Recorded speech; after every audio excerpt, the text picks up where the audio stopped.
This is Unit 4, the cycle of apostasy. Apostata what? Well, I'll give you a hint. One who apostatizes is an apostate. That doesn't help you. Apostasy is when one abandons or renounces their faith or religion. And this unit, there'll be a cycle of that going on. Historically, we're going to cover about 500 to 600 years here, known as the periods of conquest, judges, and kings. The sixth book of the Torah is the book of Joshua. Hello, Joshua.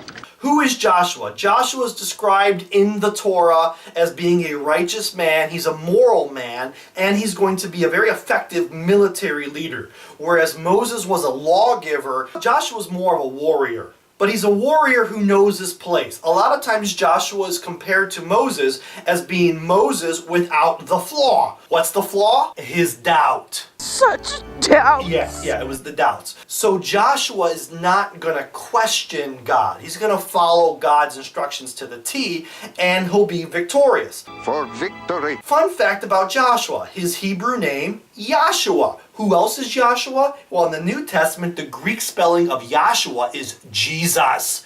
And it is possible that Jesus in the New Testament is named after this character talked about in the sixth book of the Bible, Joshua. Both names literally mean God saves. The name game. We know how God saves through New Testament Jesus, but we're also going to see God saving through Joshua.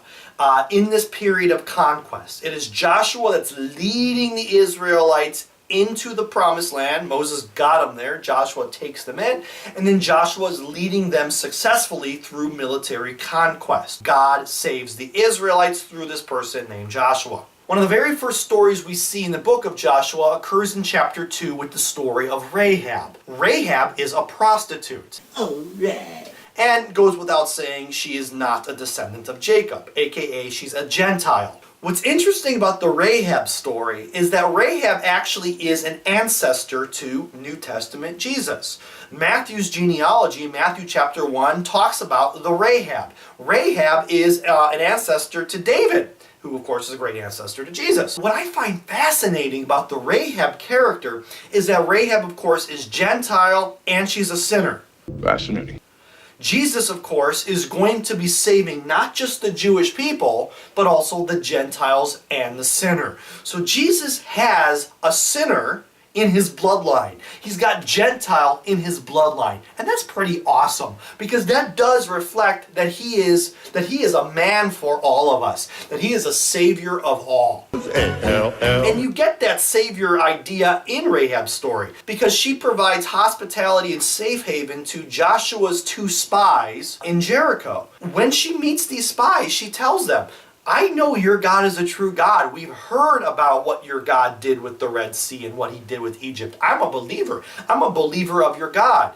So spare me when your God and your soldiers wage war on Jericho. And the Israelite spies say, take a piece of crimson cord, in other words, a red mark, and put it on your house. Put this red mark on your house, and when the conquest happens, your family that's inside the house is going to be spared. This sounds a lot like Passover, right? Mark the house with red, and the angel of death will pass over. Your life will be spared. Sure as heck, that's what happens. The Israelites quickly are able to conquer Jericho without much resistance. And Rahab's family is spared, and they all convert then. They all convert and worship this God Yahweh. It's a story that's very early on in our scriptures that really foretells the mission of Christ.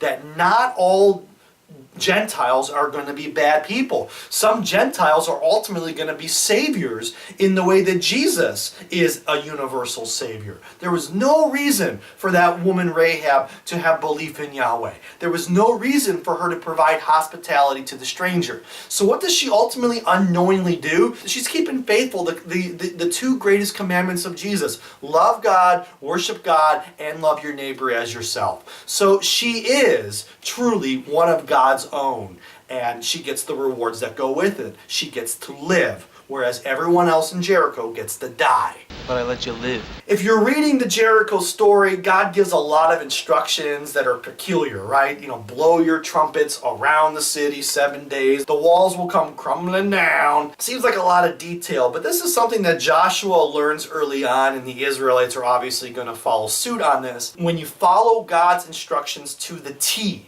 no matter how absurd they might be, you'll have success. You'll have success in battle. And that's what Joshua encounters when he conquers Jericho. That if you follow God's instructions, you'll have success. And that's a good life lesson, right?